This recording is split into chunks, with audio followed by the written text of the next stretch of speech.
नमस्कार, आवाज समाचार में आपका स्वागत है। मैं हूं मनोज श्रीवास्तव। खबरों की शुरुआत करते हैं इस वक्त की हेडलाइंस के साथ। दिसंबर सीरीज एक्सपायरी पर दायरे में बाजार। सेंसेक्स निफ्टी की फ्लैट क्लोजिंग। निफ्टी बैंक में निचले स्तर से शानदार recovery. Metal, PSU bank, auto शेयरों में खरीदारी। रिकवरी मोड में सोना चांदी। रूस यूक्रेन शांति वार्ता पर संकट गहराने से सोने चांदी में तेजी लौटी। एक दूसरे के पायलट्स तोड़ने में जुटी एयरलाइंस। 50 लाख तक ज्वाइनिंग बोनस का ऑफर। ड्यूटी से जुड़े अलाउंस में भी बढ़ोतरी। कड़े नियमों के चलते अनुभवी पायलटों की कमी। नए साल पर दिल्ली में कोहरे का ऑरेंज अलर्ट। एक्यूआई लगातार 400 के ऊपर बरकरार। हवा की क्वालिटी के लिहाज से 7 साल में सबसे खराब रहा दिसंबर। आगे बढ़ सकती है मोबाइल फोन की कीमतें। एआई के इस्तेमाल ने बढ़ाई रैम और स्टोरेज की जरूरत। दूसरी तरफ महंगे हो रहे हैं सेमीकंडक्टर और मेटल्स। नए साल में टूरिस्ट स्पॉट से लेकर धार्मिक स्थल तक हाउसफुल। कई जगहों पर सैलानियों से बनी जाम की स्थिति। काशी अयोध्या में भक्तों की भारी भीड़।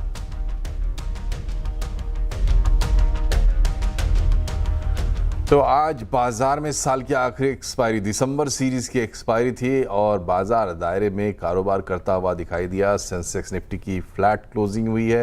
इधर निफ्टी बैंक में निचले स्तर से शानदार रिकवरी भी देखने को मिली। निफ्टी बैंक दिन के ऊपरी स्तर से करीब बंद हुए हैं और मार्केट का कैसा रहा हाल बता रही है कंचन नौटियाल। तो हफ्ते का दूसरा कारोबारी दिन कहें या बोले हम इस साल की आखिरी मंथली एक्सपायरी, आज भी बाजार की हमें एक फ्लैट क्लोजिंग देखने को मिली है। जैसे कि स्क्रीन पे आपको दिखाई दे रहा होगा, निफ्टी विदाउट गेन विदाउट लोज आज फ्लैट क्लोजिंग दिखाता हुआ बंद हुआ है। मिड कैप में भी कुछ ज्यादा हमें रुझान देखने को मिला नहीं है। हालांकि आज जो बैंकिंग शेयर्स है वहां पे एक रुझान पॉजिटिव साइड में रहा है और स्मॉल कैप में तो डेफिनेटली एक जो प्रेशर है वो बाउंड अप होता हुआ दिखाई दिया है। ऑटो की अगर बात कर ली जाए तो यहाँ पे अच्छी खासी जो रैली है आज के सत्र में देखी गई है। काफी सारे ऑटो सेक्टर्स में अच्छा खासा रुझान जो है वो देखने को मिला है और परसों इनके नंबर्स भी आ जाएंगे दिसंबर के सेल्स के, तो वहां से भी जो एंटिसिपेशन है थोड़ी सी सुधरती हुई दिखाई दे रही है। इसके अलावा अगर बात करें कि इस टाइम पे निफ्टी में बढ़ने वाले शेयर्स कौन से रहे, तो देखिए श्रीराम फाइनेंस यहाँ पे जो रेटिंग है इसकी AAA कर दी गई है AA+ से, तो उसके बाद ये अच्छी खासी तेजी के साथ बंद हुआ। हिंडाल्को मेटल शेयर्स में तो हम काफी लंबे सत्र से देख रहे हैं कि अच्छी खासी तेजी जो है बनी हुई है। चांदी सोना ऐसे तेजी से भागता हुआ दिखाई दे रहा है। बजाज ऑटो और टाटा स्टील भी करीब करीब 2% की बढ़त के साथ बंद हुए हैं। लूजिंग पॉकेट की बात कर ली जाए तो देखिए मैक्स हेल्थ केयर यहाँ पे थोड़ा सा डाउनसाइड देखने को मिला। इटर्नल, इन्फोसिस और टाटा कंज्यूमर, यानी कि हम देखें पूरे ही आईटी पैक में थोड़ा सा प्रेशर जो है वो आज के सत्र में देखा गया है और एफएमसीजी पैक भी थोड़ा बैकफुट पे खेलता हुआ नजर पड़ा है। मिड कैप के बढ़ने वाले शेयर्स की बात करी जाए तो देखिए आईओबी यहाँ पे अच्छे खासे वॉल्यूम गेन्स देखने को मिले हैं। करीबन 6% की बढ़त के साथ सेल यहाँ पे कल भी तेजी थी, आज भी तेजी बनी हुई है। और बैंक ऑफ महाराष्ट्र की बात करी जाए तो 5% का अपसाइड यहाँ पे भी देखने को मिला है। लूजिंग पॉकेट में देखिए डिफेंस में एक प्रॉफिट बुकिंग आती हुई दिखाई दी है हमें डेफिनेटली आज के सत्र में। इसके अलावा अगर हम बात करें तो भारतीय एक्साकॉम 3.5%, सोलार इंडस्ट्री 3.25% और सुंदरम फाइनेंस में करीब करीब 2.5% की कमजोरी देखी गई है। अगर बाकी के अगर काफी सारे बजिंग स्टॉक थे उनकी भी बात कर ली जाए तो ज्यादा आपको देखने को मिलेंगे। जो मेटल सेक्टर थे उसमें हिंदुस्तान कॉपर करीब करीब 9.5% की तेजी यहाँ पे देखने को मिली है। और इन टेक्नोलॉजीज की बात करी जाए तो यहाँ पे बोनस को लेके मैनेजमेंट की तरफ से बातचीत हो रही है, उसके बाद ये रुझान देखने को मिला है। केपीआई ग्रीन के अंदर वॉल्यूम गेन काफी अच्छा खासा देखा गया है, तभी देखिए 17% की बढ़त यहाँ पे देखने को मिली। और श्रीराम फाइनेंस तो हमने ऑलरेडी डिस्कस कर लिया है, कल भी ये हमारी लिस्ट में था और आज भी यहाँ पे पॉजिटिव मोमेंटम जो है वो देखा गया है। लेकिन अगर ओवरऑल मार्केट की बात करी जाए तो मार्केट अपने जो वीकेंड मोड है, अपना जो वेकेशन मोड है उसमें जा चुका है। मेजर इंडाइसेस ने एक फ्लैट क्लोजिंग दिखाई है। फर्स्ट ग्लोबल की chairperson and MD Devina Mehra का मानना है कि बाजार में सेंटिमेंट फिलहाल खराब है और कमजोर सेंटिमेंट के दौरान निवेश में ज्यादा रिटर्न मिलता है। तो वो sentiment is a Contra indicator. इसका मतलब है कि जिस समय आपको लगता है कि एसआईपी रोक दें, मार्केट से निकल जाएं, अभी तो कुछ हो ही नहीं रहा है, क्या फायदा हुआ, गोल्ड में होते, अमेरिका में होते तो रिटर्न ज्यादा बनता, तो वही समय होता है जिसके बाद वो औसत से ज्यादा रिटर्न मिलता है। और जैसे मैंने कहा 2024 की जो स्थिति थी उसके बाद आप देखिए तो पिछले पूरे संवत में कोई रिटर्न नहीं आया, तो वो जब इतना ज्यादा खुशहाली का माहौल होता है तब आपको थोड़ा सा सोच समझ के चलना है। अभी हम लोग मेरे ख्याल से तो दूसरी तरफ है, और कॉर्पोरेट अर्निंग्स में भी मुझे लगता है तीसरी तिमाही से आपको बेहतर अर्निंग्स नजर आएंगी। पहले मेरा अनुमान था कि दूसरी तिमाही, लेकिन जब उसके बीच में जब जीएसटी का चेंज आया तो फिर ये स्पष्ट हो गया कि उसके भले ही वो बीएसटी का चेंज अच्छा हो, लेकिन वो शॉर्ट टर्म में 1-2 महीने के लिए तो काफी बिजनेसेस को डिसरप्ट करेगा। तो वही हुआ। तो अब आपको वो जो थोड़े बेहतर अर्निंग्स हैं वो तीसरी तिमाही में, दिसंबर एंडिंग तिमाही में नजर आने चाहिए। और कल से निफ्टी इंडाइसेस की तस्वीर बदलने वाली है, क्या बदलाव होंगे? ज़्यादा जानकारी के लिए चलते हैं यतीन मोता के पास। यतीन, पहला सवाल, निफ्टी इंडाइसेस में क्या बदलाव होंगे? देखिए, सबसे पहले अगर हम बात करें तो निफ्टी की जो रीबैलेंसिंग होती है वो दिसंबर क्वार्टर एंडेड वाली है, और निफ्टी बैंक में सेबी के अधिनियम चेंज होने के बाद अब 16 स्टॉक्स का समावेश आप हायर साइड पे देखेंगे। लेकिन अभी जो है कम से कम 14 स्टॉक्स का समावेश निफ्टी बैंक में हो रहा है, तो जो संख्या है वो 2 से बढ़ रही है। तो 2 इंक्लूजन निफ्टी बैंक में होंगे। और अगर हम बात करें तो कोई एक स्टॉक में बड़ा वेटेज निफ्टी बैंक में नहीं हो सकता है, जिसके कारण लार्ज कैप बैंक जैसे कि एचडीएफसी, आईसीआईसीआई के वेटेज कट होंगे। सबसे पहले पिक्चर देते हैं आपको लार्ज कैप स्टॉक्स की, क्योंकि Nifty 50, Nifty 200, Nifty 500, CPSC index और बहुत सारे इंडेक्स में बदलाव होने वाले हैं। जहां सबसे ज़्यादा इन्फ्लो होने वाला है वो ऑटो स्टॉक्स में होने वाला है। तो हीरो मोटोकॉर्प की बात करें, आइशर मोटर्स की बात करें, मारुति सुजुकी, इन सभी स्टॉक्स में 700 से 850 करोड़ के बीच की बाइंग फ्लो आपको आती हुई नजर पड़ेगी ब्रोकरेज एस्टिमेट्स के हिसाब से। इसके अलावा एशियन पेंट्स और हिंडाल्को जैसे काउंटर्स में भी खरीदारी का मूड माहौल आपको आता हुआ दिखाई पड़ रहा है। लेकिन निफ्टी बैंक में पिक्चर थोड़ा अलग है। आईसीआईसीआई बैंक, एचडीएफसी बैंक, जैसे कि मैंने पहले कहा, यहाँ वेटेज कम हो रहा है, तो यहाँ आपको लगभग 1300 करोड़ से ज़्यादा की आउटफ्लो दिखाई पड़ेगी। और अगर हम बीईएल, इन्फोसिस और एचडीएफसी लाइफ जैसे काउंटर्स की बात करें तो यहाँ 600, 700, 750 करोड़ तक के सेल फ्लोज आपको दिखाई पड़ेंगे। और ये सारे स्टॉक्स आज थोड़े बहुत सेशन में आपको वीक दिखाई पड़ रहे हैं। निफ्टी बैंक में 2 एंट्री होगी, येस बैंक और यूनियन बैंक, जहाँ लगभग आपको 300 करोड़ के इनफ्लोज दिखाई पड़ेंगे। तो ये बताइए यतीन की वायदा में किस तरीके के बदलाव देखने को मिलेंगे? देखिए, नए सीरीज़ का आगाज़ होगा और जनवरी 2026 से बहुत सारे स्टॉक्स एफएनओ से अंदर आ रहे हैं, बाहर जा रहे हैं, और यहाँ बदलाव भी हो रहे हैं लॉट साइज़ में। सो लॉट साइज़ की अगर हम बात करें तो निफ्टी का जो लॉट साइज़ है पहले 75 था, और नए सीरीज़ में आपको ये 65 का लॉट साइज़ होता हुआ नज़र पड़ रहा है। और इसी तर्ज पे निफ्टी बैंक, निफ्टी फाइनेंशियल और निफ्टी मिड कैप सिलेक्ट में आपको लॉट साइज़ हल्का फुल्का नीचे जाता हुआ दिखाई पड़ रहा है। लेकिन 4 स्टॉक्स जो नई सीरीज़ से आपको शामिल होते हुए दिखाई पड़ेंगे, वहाँ सोलार में से वारी और प्रीमियर एनर्जीज 2 काउंटर्स हैं। इसके अलावा स्विगी और बजाज होल्डिंग जैसे काउंटर्स भी आपको एफएनओ सेगमेंट में शामिल होते हुए दिखाई पड़ेंगे। लेकिन 4 अंदर आ रहे हैं और 4 बाहर जा रहे हैं। तो बाहर जो स्टॉक जा रहे हैं एफएनओ में से, उसमें से एचएफसीएल, एनसीसी, टीटागढ़ रेल और साइंट जैसे काउंटर्स आपको दिखाई पड़ेंगे। ऊंचे इंश्योरेंस कमीशन पर सरकार की नज़र है। नेटवर्क 18 से खास बातचीत में डीएफएस सेक्रेटरी ने भी ज़्यादा इंश्योरेंस कमीशन पर चिंता जताई है। इधर आईआरडीएआई ज़्यादा कमीशन के को लेकर सख्ती की तैयारी भी कर रहा है। एक्सक्लूसिव जानकारी दे रहे हैं हमारे सहयोगी यश जैन। सबसे पहले तो डीएफएस सेक्रेटरी जो कि एम नागराजू साहब है, नेटवर्क 18 के साथ एक खास बातचीत करते हुए बहुत सीधे उन्होंने कह दिया है कि बहुत जल्द इंश्योरेंस रेगुलेटर जो कि आईआरडीएआई है, ड्राफ्ट रेगुलेशंस लाता दिखाई दे सकता है। और ये ड्राफ्ट रेगुलेशंस हो सकते हैं कमीशंस को रेगुलेट करने के लिए। उन्होंने कुछ 2-3 और इम्पॉर्टेंट कमेंट्स वही बातचीत में बताए हैं। उन्होंने सबसे पहले कहा है कि सरकार का इंटेंशन है कि इंश्योरेंस रेगुलेटर को और पावर दिया जाए ताकि वो रेगुलेट कर सके इस तरीके से कि किसी को भी ज़्यादा कमीशन देना ना पड़े।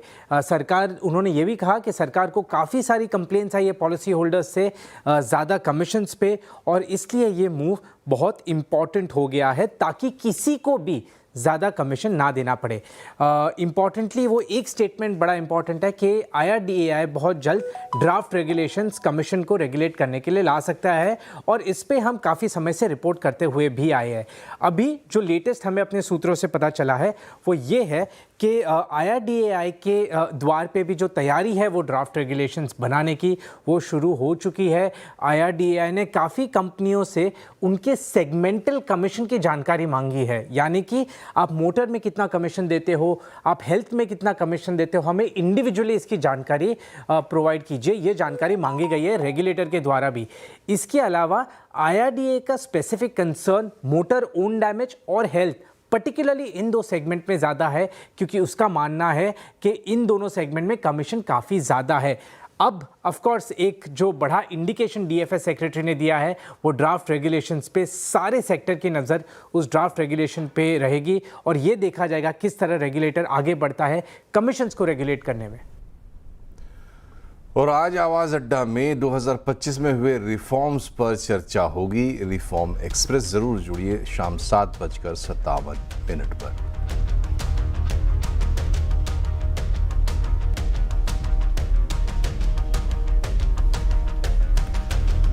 और नए साल में सबसे बड़ी घटना जो सबसे पहले होगी बजट। तो बजट से पहले प्रधानमंत्री नरेंद्र मोदी ने नीति आयोग में अर्थशास्त्रियों के साथ एक अहम बैठक की।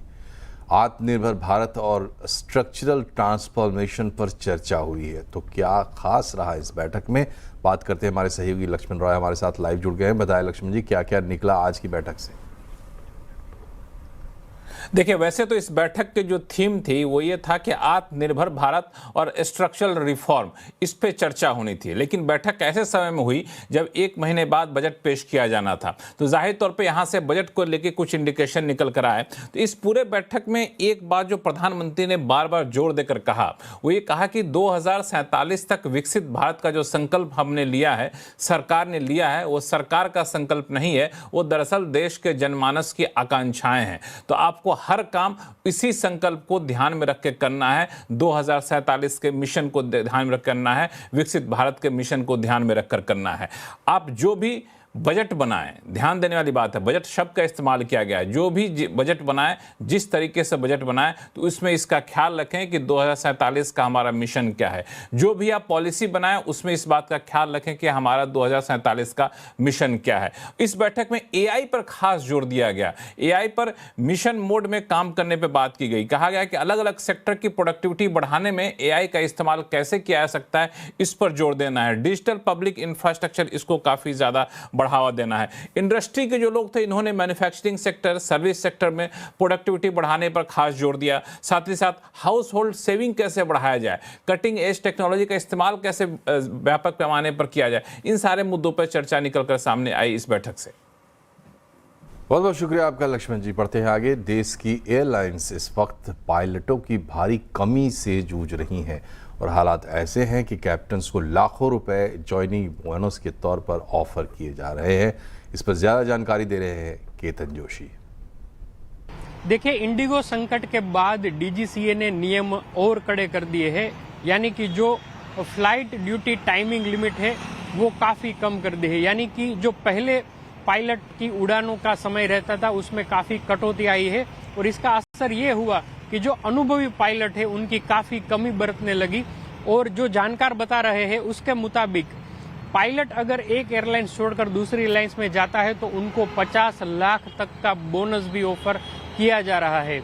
जिस तरह से नए नियम लागू हुए हैं तो हम ये कह सकते हैं कि थोड़े ही समय में पायलट की कमी दूर होने वाली नहीं है, यानी कि अनुभवी पायलट की लगातार कमी रहेगी और इसके चलते उनको बोनस भी इस तरह से ऑफर किए जाएंगे।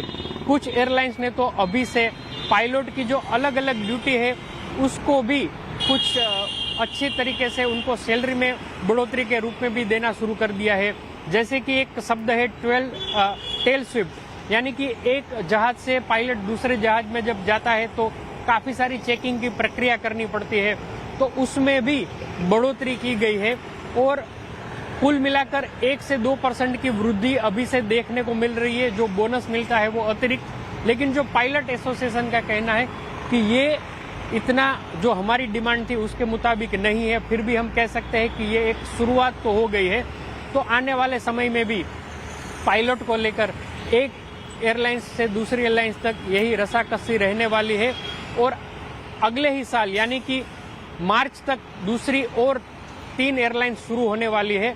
तो हम कह सकते हैं कि पायलट की इस तरह की कमी खलने वाली है और आगे जाकर उसके बोनस में भी इस तरह की अलग अलग एयरलाइन से वो वृद्धि करती भी दिख सकती है। जी,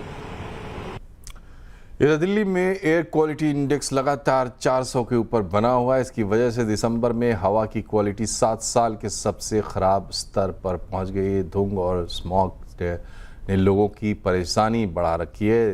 मौसम का दिल्ली में जायजा लिया असीम मनचंदा ने। उत्तर भारत के अंदर सर्दी लगातार बढ़ रही है। पूरे दिल्ली एनसीआर को कोहरे की चादर ने ढक लिया है। एयर क्वालिटी इंडेक्स लगातार खराब हो रहा है। अगर मैं पिछले कुछ दिनों की बात करूं तो एयर क्वालिटी इंडेक्स लगातार कई इलाकों के अंदर 400 के पार ही पहुंच गया है। तो अगर इससे मैं बात करूं दिसंबर की हवा की, तो दिसंबर की हवा अपने 7 साल के सबसे निचले स्तर के ऊपर रिकॉर्ड की गई है। सबसे खराब हवा आपको दिसंबर के अंदर देखने को मिली है। आगे भी कोई राहत का अनुमान यहाँ पर नहीं है। मौसम विभाग के मुताबिक अगले 2 दिन 30 और 31 दिसंबर को जो कोहरा है वो पूरे उत्तर भारत के अंदर रहेगा, जिससे कि एयर क्वालिटी लगातार खराब ही बनी रहेगी।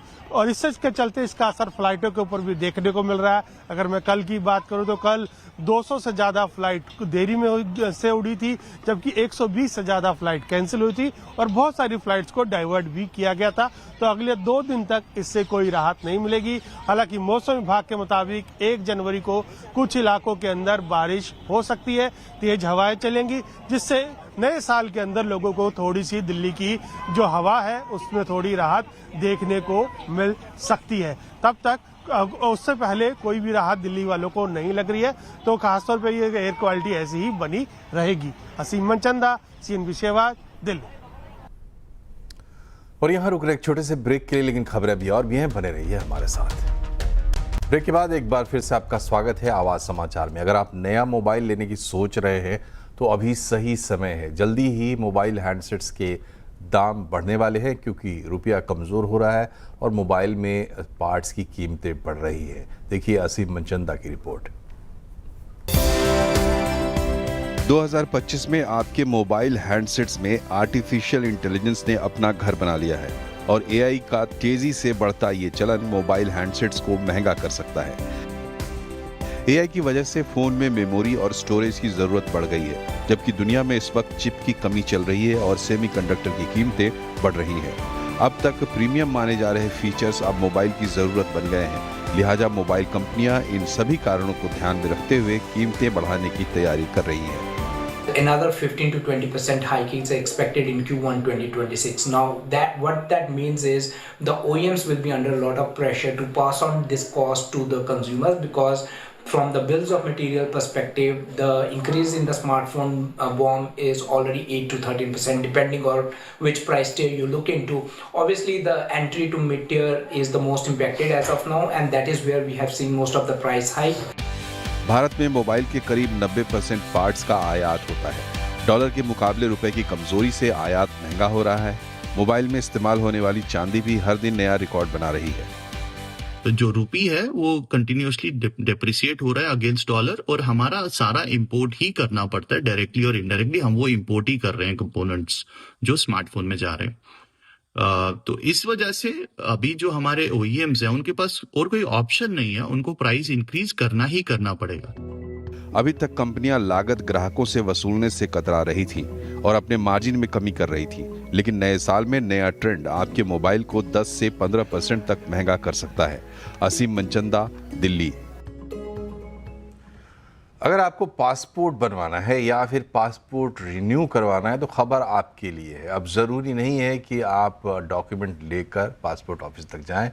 डॉक्यूमेंट्स को डिजी लॉकर के ज़रिए भी आप आसानी से अपलोड कर सकते हैं। देखिए खास रिपोर्ट।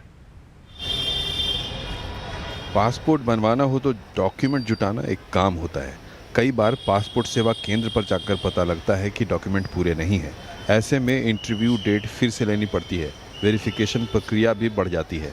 लेकिन अब पासपोर्ट इंडिया की वेबसाइट पर आपको सीधा डिजी लॉकर से डॉक्यूमेंट अपलोड करने का विकल्प मिलेगा।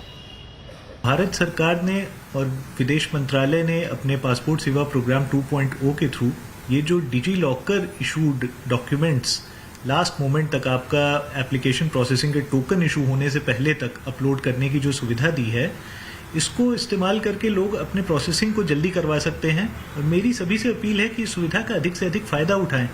इससे उनके एप्लीकेशन प्रोसेसिंग आसान होगी और हमारे लिए भी काम सुविधाजनक होगा। 2023 में 1.5 करोड़ लोगों ने पासपोर्ट बनवाया या रिन्यू किया। हर साल हजारों लोगों को डॉक्यूमेंट्स वेरिफिकेशन में दिक्कत आती है। अब लोग खुश हैं कि ओरिजिनल डॉक्यूमेंट लेकर चलने की ज़रूरत नहीं है। मैं यहाँ आई तब मुझे पता चला और ये सुविधा बहुत अच्छी है, क्योंकि मैं कभी भी डॉक्यूमेंट भूल जाऊँ या कुछ भी ऐसा हो तो ऑटोमेटिकली ये प्रॉब्लम सॉल्व हो जाती है। और सेकंड के ये लिंक हो जाता है तो ये ज़रूरत नहीं होती है कि सभी डॉक्यूमेंट यहाँ पे लेकर आने की, तो ये अच्छी सुविधा है। पासपोर्ट सेवा सॉफ्टवेयर 2.0 के इस बदलाव से घर बैठे आसानी से पासपोर्ट प्रोसेस करवाया जा सकता है। डिजी लॉकर सुविधा का इस्तेमाल करके आप अपना पासपोर्ट आसानी से निकलवा सकते हैं। इतना ही नहीं, लेकिन आपके जरूरी डॉक्यूमेंट अगर उसमें सेव है तो आगे जाकर अन्य सुविधा का भी आप लाभ ले सकते हैं। केतन जोशी, अहमदाबाद। आईटी मंत्रालय ने अभद्र और अश्लील कंटेंट पर सोशल मीडिया प्लेटफॉर्म्स को एडवाइजरी जारी की है। सरकार ने सोशल मीडिया कंपनियों से ऐसे कंटेंट पर सख्ती करने और इन्हें हटाने को कहा है। एडवाइजरी की डिटेल बता रहे हैं असीम मनचंदा।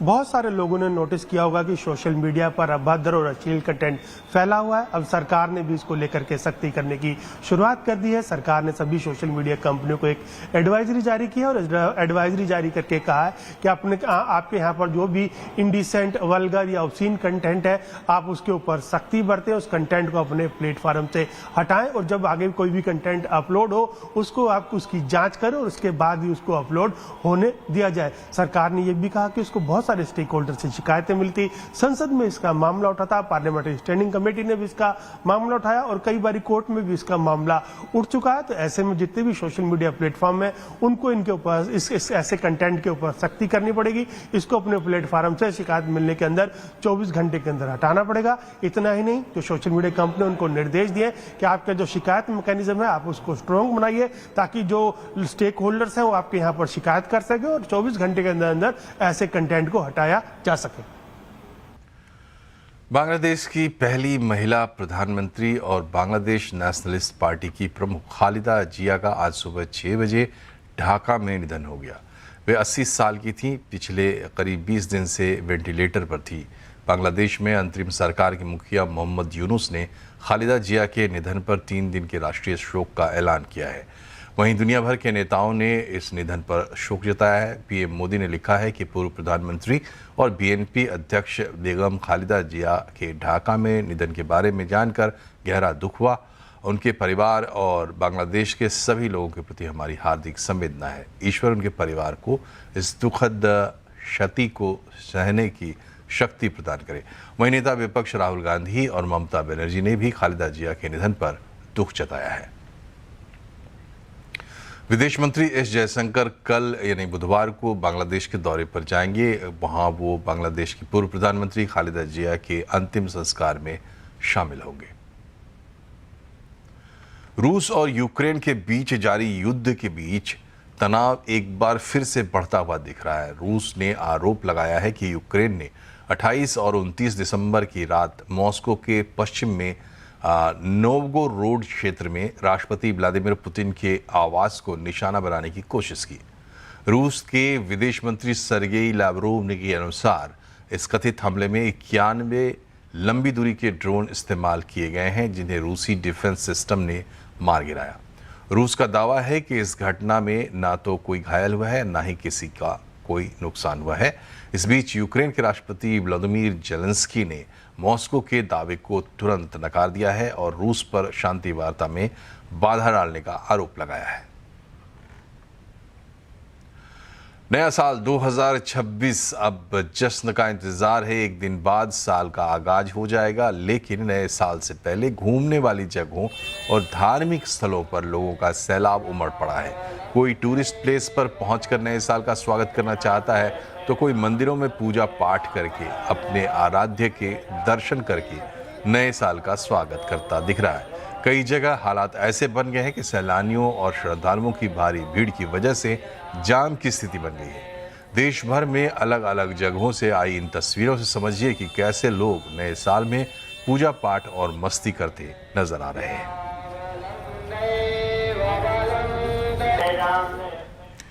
और इसी के साथ इस बुलेटिन में फिलहाल इतना ही, लेकिन खबरों का सिलसिला लगातार जारी रहेगा। आप भी रहिए अपडेट और इसके लिए जुड़े रहिए CNBC आवाज से।